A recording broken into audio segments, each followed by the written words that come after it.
big movie like this, there must be some things you shoot which don't make the final cut. So Yes. I wondered if you had a favourite deleted scene that we might get to see on the DVD. Yeah, there are a few. You know, there's loads of, obviously, Dakota and Christian. It's always, like, interesting to see what James Foley keeps and what he doesn't, because sometimes I look at the scenes and I'm like, that's awesome. He's like, yeah, no. I'm like, okay. So yeah, there's a lot of great bonus stuff on this DVD for sure. I got to be interviewer, and I interviewed Erica, Miss E.L. James, and we got to talk about all things 50 Shades. And so I know that that's on the DVD, but I don't know for the deleted scenes. I do know it's steamier. Ooh. Yeah, it's much steamier and unrated. So we can't talk about 50 Shades without talking about the sex scenes. Yes. Were you around for any of them to be shot, and what's the sort of reality of filming those kind of scenes? The first time I ever walked on set at 50 Shades, Dakota was very kind enough to be like, yes, sit down and like watch one. And I was like, really, are you sure? She was like, yeah, just be really quiet. And I was like, okay. And I sat there and it's truly like, it's hard, it's intense. I mean, you got all this camera crew and all this, and I really have to give it to her, you know, it's not an easy gig. Presumably they're not as sexy in real life as when we watch them in the film. Well, I mean, there's a lot of start and stopping. Hopefully in real life you don't start and stop. Nobody wants that. You know, there's a lot of like angles and situations that are like, obviously, camera stuff. Were you on set for any of them? I would love to know. No, I was not there. No, I'm not there for that. I was there for an insert shot. We had to do an insert shot in our reshoots, and it was opening a drawer, let's say, and it was full of, you know, paraphernalia for fun in the bedroom.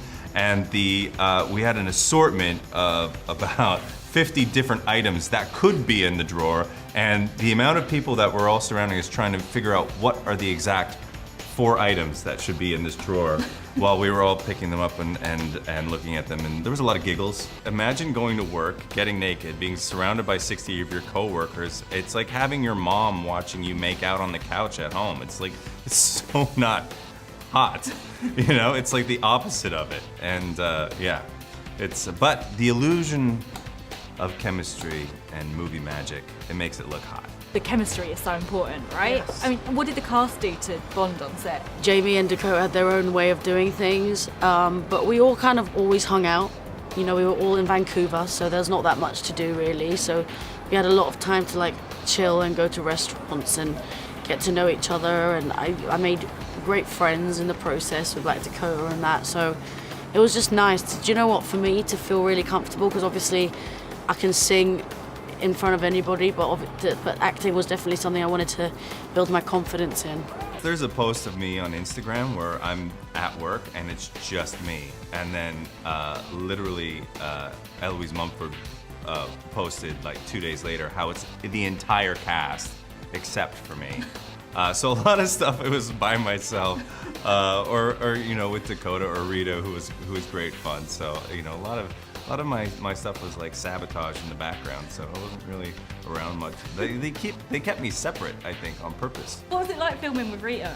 Oh, it was a blast. The poor girl. I mean, she's like tied up and strapped to a chair for 2 or 3 days in this, you know, dusty, dirty shed. And she was a trooper. She was super fun.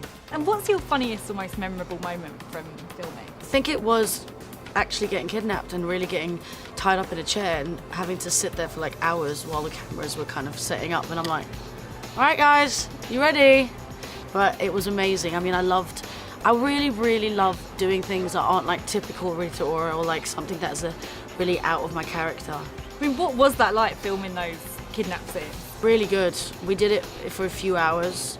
It was nice to not have to get out of the character and get back in. Like, the director was very understanding, you know, we went straight back to back, so that was lovely. Hoda and I were just goofing around, and we were doing rehearsals in just completely ridiculous, silly voices.